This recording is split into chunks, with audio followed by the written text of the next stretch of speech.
वैसे तो अब बच्चों की गर्मियों की छुट्टी आने वाली है, लेकिन गर्मियों की छुट्टी शुरू होने से पहले ही हमारा जो रोज का काम होता है ना, वो सेम टू सेम होता है। ओह, हेलो, नमस्ते माई करछी से कलम तक फैमिली, मैं हूँ रचना और आज की ब्लॉग है गर्मियों की छुट्टी शुरू होने के जस्ट एक दिन पहले की, यानी स्कूल का आखिरी दिन, छुट्टियों के पहले शुरू होने वाला आखिरी दिन।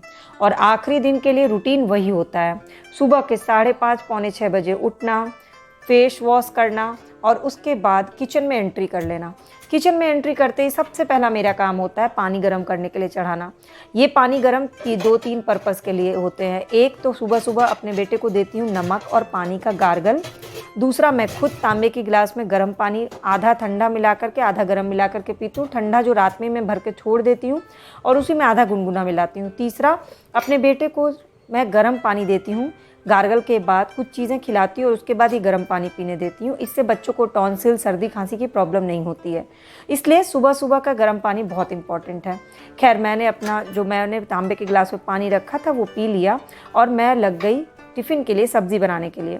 तो आज टिफ़िन में क्या देना है ये सोच रही थी। तो टिफ़िन में आज मैंने बनाया परवल की सब्ज़ी। परवल सुन के बहुत बोरिंग लगता है ना बच्चों को, लेकिन मैं बताऊं, अगर आप परवल इस तरह से बना के दीजिएगा ना तो बच्चों को बहुत पसंद आएगा। इसलिए मैंने स्पेशली आज परवल की सब्ज़ी की वीडियो रिकॉर्ड कर ली ताकि आपको मैं बता सकूँ और बच्चे भी उसको पसंद से खाएँगे।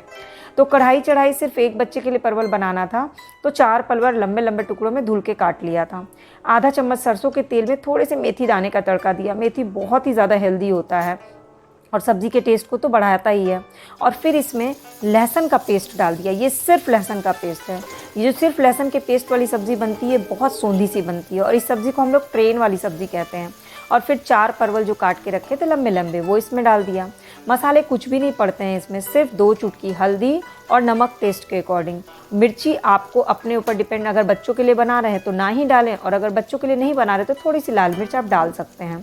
तो बस इसको हल्का सा लाल मिर्च डाला, हल्दी डाला और नमक डाला और मिक्स करके ढक करके छोड़ दिया पकने के लिए। 10 मिनट में परवल अच्छे से गल जाता है, लहसुन के पेस्ट का फ्लेवर अच्छे से इसमें आ जाता है और पराठे और पूड़ी के साथ ये सब्ज़ी बहुत अच्छी लगती है। तो जब तक सब्ज़ी बन रही थी तब तक मैंने अपने बेटे के लिए क्या तैयार किया, ड्राई फ्रूट्स का प्लेट जिसमें होते हैं 2 अखरोट, 4 बादाम, किशमिश, तुलसी का पत्ता गुड़ या चीनी के साथ और साथ ही साथ 2 खजूर। ये सारी चीज़ें खून बनाने में मदद करती हैं, हड्डियां मजबूत करती हैं और तुलसी का पत्ता जो वो इम्यूनिटी बढ़ाता है और ये मेरे बेटे के डेली रूटीन में शामिल है। जब तक वो ये सारी चीज़ें खा रहा था और गर्म पानी पी रहा था तब तक मैंने उसका टिफ़िन पैक कर दिया। तो टिफ़िन में वही अच्छी सी टेस्टी सी परवल की सब्ज़ी तैयार कर ली और साथ ही साथ बना दिए 2 पराठे।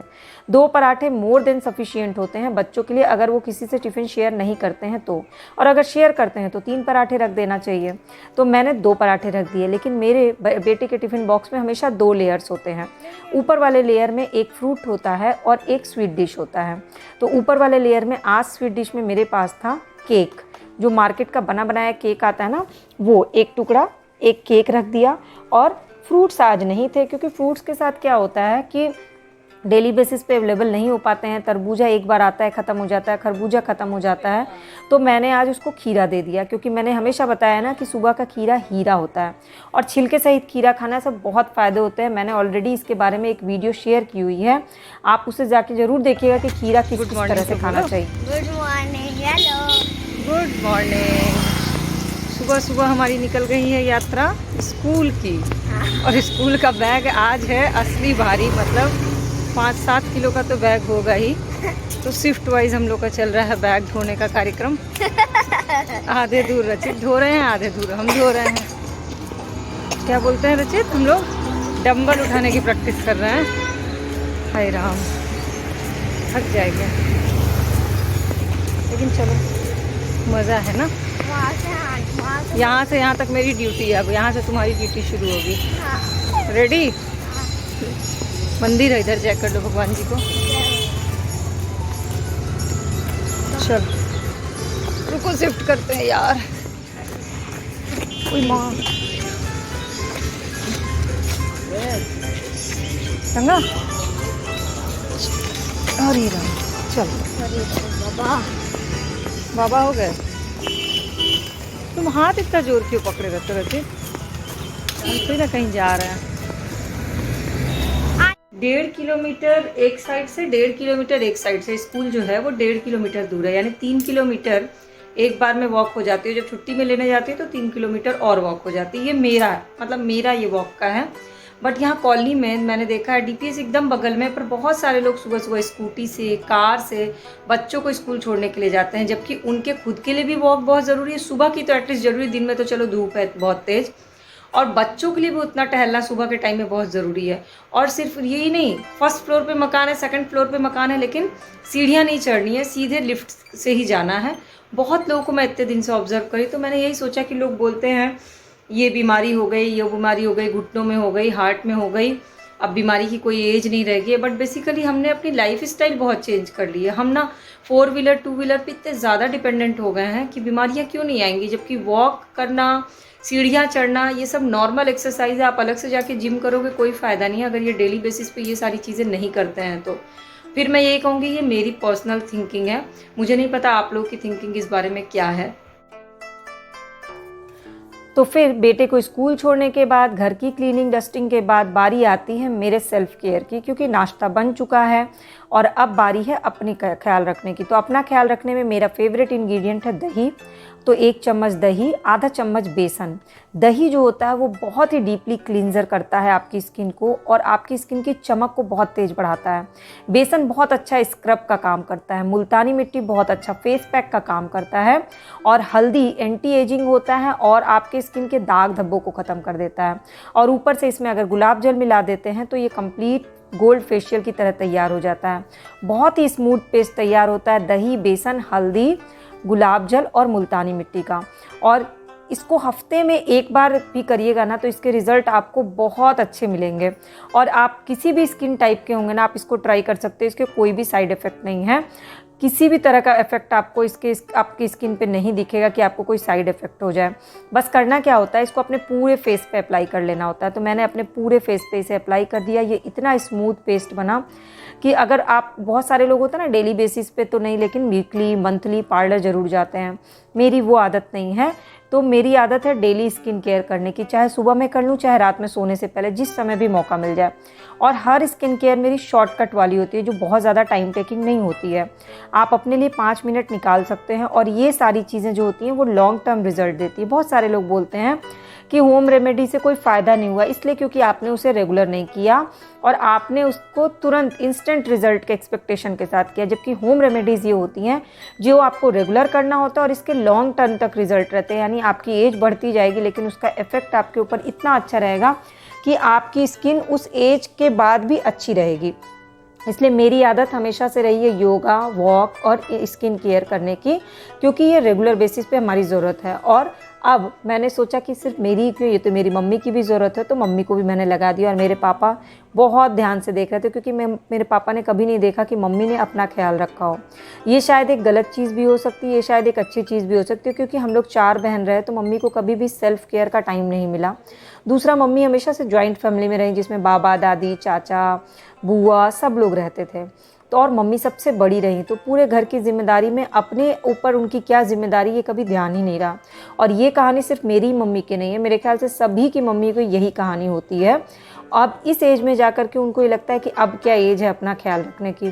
बट वही कहते हैं ना, age is just a number. आपके अंदर जज्बा होना चाहिए अपना ख्याल रखने का, चाहे किसी भी एज में हो। जिस तरह से हम खाना पीना नहीं छोड़ते हैं, रोज़ खाते हैं। 1 बज रहे हैं, रचित को स्कूल लेने के लिए जा रहे हैं। आज स्कूल का लास्ट डे है। कल से तो सैटरडे संडे की छुट्टी और ऑफिशियल छुट्टी जो है वो मंडे से होगी। ऑफिस में भी कुछ चीज़ें बात कर लेंगे, कॉपी किताब, होमवर्क, सारा होमवर्क से ज़्यादा उसका 1.5 महीने से जो क्लासेस छुट्टी है उसकी कॉपीज़ की फ़ोटो लेनी पड़ेगी, ताकि 1 महीने में उसको सारा चीज़ कवर करवा सकूं। और बहुत तेज़ धूप है, बहुत तेज़ धूप है, और ऑटो का कहीं आता पता नहीं है। लौटते समय बस मिल जाए। लोग मुझे बहुत मैसेज करते हैं कि आप बहुत मेहनत करती हो बच्चे के लिए, सुबह उठना, स्कूल पैदल जाके छोड़ना, पैदल लेके आना। बट पता है क्या, कोई अलग चीज़ नहीं है। हर मदर, हर जनरेशन में हर मदर इतनी मेहनत अपने बच्चों पे करती ही करती है। इसके बिना तो बच्चे पल ही नहीं सकते ना। तो किसी भी घर में जाइएगा, शायद आपने उस नज़रिए से देखा नहीं होगा, आपके घर में भी जो भी लेडी होंगी ना, वो इतनी ही मेहनत सुबह उठ करके रात में सोने तक करती होगी जितना मैं करती हूँ। मैं कुछ भी यूनिक ऐसा कुछ नहीं करती हूँ, बस आप लोग अप्रिशिएट करते हैं तो शायद और मेहनत करने के लिए मुझे, कहते हैं ना, प्रोत्साहन मिलती है, बस उतना ही है। तो अपने आसपास भी देखिएगा और जो भी लेडीज़ हैं उनको भी उसी तरह से अप्रिशिएट करिएगा जैसे कि आप मुझे अप्रिशिएट करते हैं। मुझसे ज़्यादा उनको उस अप्रिशिएशन की ज़रूरत है, और आपके छोटे से अप्रिशिएशन से ना उनको बहुत कुछ नया करने का प्रोत्साहन मिलेगा। तो मेरी तरफ से इतनी छोटी सी एक रिक्वेस्ट है। इसके बाद रचित को ट्यूशन पढ़ाया और रात में मैंने बनाया चिकन मैंने ऑनलाइन ल्यूसियस से ऑर्डर किया था। और सबसे पहले चिकन को मैरिनेट करके रख दिया। मैरिनेशन के लिए सबसे इम्पॉर्टेंट होता है दही, और दही के अलावा लहसुन अदरक का पेस्ट और कुछ और चीज़ें। लेकिन इसकी फुल रेसिपी मैं आज की ब्लॉग में आपसे शेयर नहीं कर रही हूँ। इसकी फुल रेसिपी मैं चैनल के प्लेलिस्ट पे शेयर कर रही हूँ। अगर आपको चिकन इस तरह से बनाना हो कुछ यूनिक ग्रेवी के साथ, तो आप ये वाली रेसिपी ट्राई कर सकते हैं। और अगर आप वेजिटेरियन हैं तो खैर एनीवेज उसकी तो कोई वो ही नहीं। लेकिन ये बताइएगा मुझे ज़रूर नीचे कमेंट सेक्शन में कि आपको नॉनवेज में ज़्यादा क्या पसंद है, चिकन, मटन, फिश या एग, और आपके बच्चों को क्या ज़्यादा पसंद आता है। और ज़्यादातर आप बच्चों की पसंद का बनाते हैं या अपनी पसंद का बनाते हैं, और क्या एक ही तरह से नॉनवेज बनाते बनाते आप बोर हो जाते हैं। तो ढेर तरह की रेसिपी देखनी होगी तो चैनल के प्लेलिस्ट को विजिट कर दीजिएगा। लेकिन अब जो वेजिटेरियन ग्रुप वाले लोग हैं वो मुझसे नाराज़ ना हो, क्योंकि मैंने वेजिटेरियन ग्रुप वालों के लिए भी 500 से ज़्यादा सब्जियों की रेसिपी अपने चैनल के प्लेलिस्ट पे शेयर की हुई है। आप चाहें तो उसे जाके देख सकते हैं। अगर एक ही तरह का खाना बनाते बनाते और एक ही तरह का खाना खाते खाते बोर हो गए हैं और लाइफ में कुछ चेंजेस चाहिए, उसी इंग्रेडिएंट्स को कुछ नए फ्लेवर के साथ खाना हो, तो एक बार चैनल के प्लेलिस्ट को विजिट कर लीजिएगा। तो आपको वहाँ पे हर तरह की सब्जियों की अलग अलग तरह की रेसिपीज़ मिल जाएगी। खैर, चिकन मैरिनेट हो गया, इसमें सारी चीज़ें मिला दी, सेम वही मसालों के डिब्बे में जो अवेलेबल था वही सारी चीज़ें मिला करके रख दिया। और इसके बाद ढेर सारा प्याज काट के रख लिया और उसको भूनना था। तो ये वाली ग्रेवी की खास बात क्या थी, मैं क्यों शेयर करी ये बता दूं कि ये जो है ना, ये सारा मैरिनेशन में ही सब कुछ पड़ गया। इसके बाद अब कुछ भी नहीं मुझे इसमें डालना है। नमक से लेके मसाले तक सारी चीज़ें मैंने मैरिनेशन में ही डाल दी। सिर्फ प्याज रह गया, और प्याज को मैं भून के नहीं बनाने वाली चिकन के साथ। प्याज को भी एक अलग ट्विस्ट से मैंने बनाया था, और वो इसलिए मैंने आज की ब्लॉग में शेयर किया। मसालों में अलग से खड़े मसाले में शाहजीरा, सौंफ, इलायची और दालचीनी, इसको दरदरा पाउडर बना लूँगी। और ये ढेर सारा प्याज काट लिया और इसको भून करके पेस्ट बना लूँगी।